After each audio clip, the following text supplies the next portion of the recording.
Hey guys, welcome to the first episode back of Young Visionaries. Today we're joined by George Kambosos, world number 7 and Australia's number 1 lightweight, 12 fights undefeated. And now I'm going to feel what it feels like to be hit in the stomach by George himself. I want you to feel the full force of it. You'll be alright. Alright. You ready? Yep. Now I'm going to give you a real one. Alright. Alright. Stand a little bit side on for me. Okay. Just going to tap. Not leaning you too hard. I don't want you to sue me. Ready? Yep. That was light. That's very light. That was good. That's alright. Enjoy the episode. Juice, I got sauce. See me when I pull up, I'm a boss. I got juice, I got sauce. See me winning, I don't take off loss. So, for those who don't know George Ferocious Kambosos, tell us about yourself. Well, look, I'm 24 years of age. Yep. I'm the number 1 lightweight in Australia. I believe I'm the number 1 fighter in the country. Boxing, MMA, mixed martial arts, all that. I believe I'm the number 1 fighter here. But the hardest work, the hardest drive. And obviously I'm number 7 in the world, Yep. WBA. So, Yeah. you know, we chase some big things. I'm a very focused fighter. I'm very dedicated. Yep. And there's going to be a lot more interest coming my way. Yep. Well, what are some of the highlights of your career so far? Obviously, you know, my last 2 fights have been huge fights. Been the number 10 in the world and then the Australian champion division above. Real big wins. Early in my career, winning an Australian title and some regional titles have been good points for my career. Yep. But obviously, sparring Manny Pacquiao. Yeah. You know, just come back sparring Manny. Yeah. Not too long ago, you know, about a month ago. I got excited for you when I saw Well, look, obviously you're Filipino, so all the Filipino people, you know, they all love me now. Yeah, I was hoping to hear it, but Yeah. obviously I got all my fans too that love me as well. Yeah. And the haters as well that weren't happy with me being That there. always- Too bad. Yeah, that's it. You'll always get them. Oh, look, I love it. I love the haters. I want more haters because Yeah. the more you have, the more it means you're doing the right thing. That's right. You know, the more it drives a person, an individual person like myself, it actually motivates me. Well, when I first saw you on Channel 7, I was a bit of a hater too at the Yeah. start. I was like, this guy's This guy good. talks too Yeah, much. yeah. And then you backed it up. Well, that's what it's about. Look, it's if I haven't backed it up, Yeah. then I would zip it up. Yeah, You know, but that's right. I back it up. You know, these last 2 guys, you know, I've beat them up. I've talked a bit of shit. Yeah. Or a lot of shit. Yeah. But I back it up. You know, Yeah. no one can say that I don't back it up, and no one can say anything about how hard I work. The drive that I have to be world champion. Yeah. And we're very close now. And so, how did you get to that point where you realised that boxing was the right avenue for you to take? Well, look, I was an overweight kid. You know, back Yeah. at 10, 11 in my youth. You know, I was bullied at school. You know, we started boxing to help my footy career, and I lost a lot of weight from boxing. Yep. One day, my coach back then said, "Look, we have an amateur fight for you." Yep. While I was doing that, my footy career was taking off, so I made the Sharks development squad. Yeah. Eventually, they crossed paths. My father, who's my manager now, said, "You're always going to catch the crossroads in the sport." Yep. And it did one day. Yeah. So look, I put my full focus in boxing. Yep. And as my amateur career progressed, you know, I could really feel that, you know what, I can make something out of this. If I can beat somebody. And look, a lot of people were negative to it. You know, Yeah. People at school, teachers. I said, "No, you ain't gonna do nothing." Yeah. You know, stick to learning and what try you know. to be, something else. Mm. But I always knew deep down inside that I can be a fighter. I'm going to be a fighter, and I'm going to be a good fighter. Yep. You know, and as I progress, I'm going to become an all-time great. Yep. You know, these people that said you know, negative things to me, well, now they watch me on TV, they watch me on Fox Sports, Now they clap for you. Channel 9, they clap for me, they cheer for me. So that's what it's all about. You know, Yep. people are going to say that you can't do something. Well, you believe in yourself and you prove them wrong. Yep. So, what was it like? You mentioned people who would kind of put you down and say you wouldn't be able to do it. What was it like pulling away from those kind of people growing up? Well, look, I think every sports athlete and sports star comes to a point where they have to move away from certain crowds.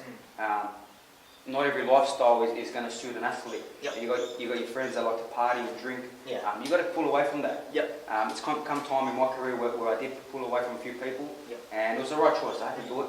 I couldn't live that lifestyle. I Yep. had to be full focus on my craft. Yep. You know, like I say, repetition for a full technician. Yeah. You know, so Yeah. I was very fortunate that I found my partner Rebecca, Yep. who actually helped me even more focused and got On me you. more motivated. Obviously, my family around me. Yeah. have always kept me in line. And now I've got my little girl, Avalia, she's 7 weeks old. Yeah. That's just even maybe more focused and motivated. So makes you want to work harder. People thought, man, this guy is motivated and so focused. He's going to be world champion. Well, now I've got a reason to really be world champion. Yeah, now that's my little right. girl, so I'm a bad man. I'm dangerous. Yeah, so it's just you and the family now. That's it. Now there's no distraction at all. Yeah. What was the biggest challenge coming up to where you are now, having 12 wins, 6 KOs, and being undefeated? Well, look, you're going to have challenges in everyday life, no matter who you are. Yep. It's about pushing forward and moving forward from them. Challenges for us was just trying to. It's going to be there was times where we thought it wasn't going to happen, but we stayed focused. I had good people around me that kept me positive, and I kept myself very positive. I'm very mentally strong. Yep. Like times where we didn't think this fight was going to happen, or this title was going to happen, or that world rating was going to happen. But it has happened with hard work, dedication, discipline and focus. Yeah. Good things will happen, and it has to crack, and it has cracked. And we only got more to come. I'm number 7 in the world now. Yeah. At 24. And all because of repetition, just doing all the little things. All the little things. I'm a big believer of the 1% stuff. Yeah. That really, tonight it's a Saturday. I've already trained. Yeah. Tonight, while maybe the ordinary boxer might go out and party, or might go to a bar or have a drink. Yeah. I'm going to be on the road. I'm going to be running. Yeah. People can see that on my Instagram. Yeah. I like how Instagram's got that kind of. You can see what people do now. Yeah. At So the exact I give time. a lot of people, a little bit more insight into what I do. So they'll see when they do see my stuff. They say, "Well, this guy trains like an animal, Like a champion like already. a champion that already." you are. And in my mind, in my mentality, I am world champion already. Yeah. So what's next for you from here? Well, look, we're going to defend my belt in October. Yep. In Melbourne. Yep. We are negotiating with some really big US promoters. So.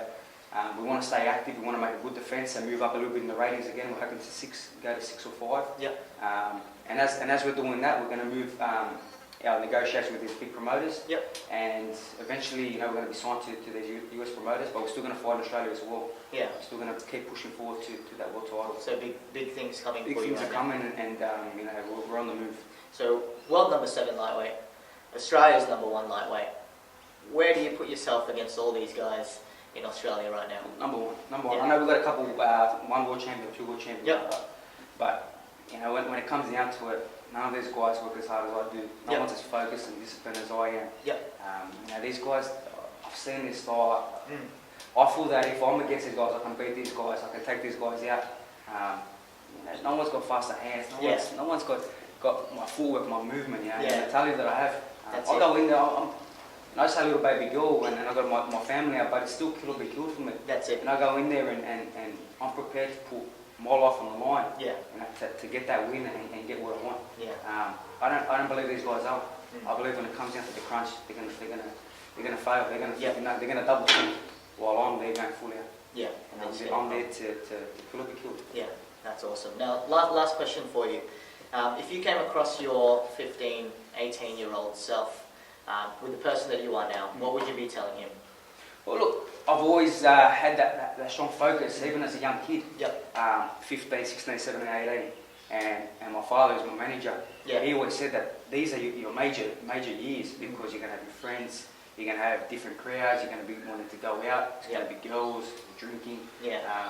I always had that in mind, so I was always focused and prepared for that because of him. Yeah. All I would tell myself, because I already had that in my mind, is just continue what I'm doing, keep working hard, stay focused, and the time will come, you look back, and your moment will come, you'll be sitting at obviously number 1 in the country, number 7 in the world. And if I can envision the future of me telling myself now, it'll be saying that obviously you're world champion, you're the best fighter on the planet, because of your hard work and your dedication, your focus from that young age. That's it. I've always had that focus. A cool story. When I played rugby league, a lot of pretty much everyone would cut the corners on the field. Yep. When we do our laps, and I would sit there and make sure that I go all the way, and I come last. Yep. And on the way home, my dad would say, "Why don't you cut the corner? This was a little test that he would do. Cut the corner and maybe finish second last or third last."